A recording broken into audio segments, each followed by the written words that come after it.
গল্পের নাম পাতনা গ্রামের রাতের পেতনি। এক ছিল পাতনা নামে একটি ছোট গ্রাম। গ্রামটা ছিল শান্ত, সবুজে ভরা, কিন্তু একটাই সমস্যা, রাত হলেই লোকজন রাস্তায় বের হতে চাইত না।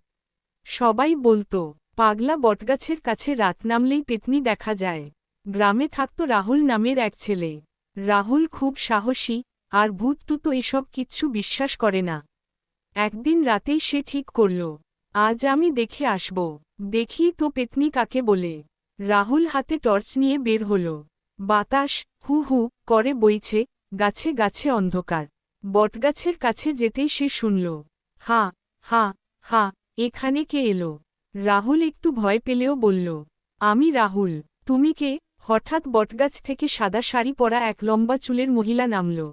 রাহুল ভাবল, ওফ, সত্যিই পেতনি। কিন্তু মহিলাটা হেসে বলল, আমি পেতনি নই রে, আমি নাট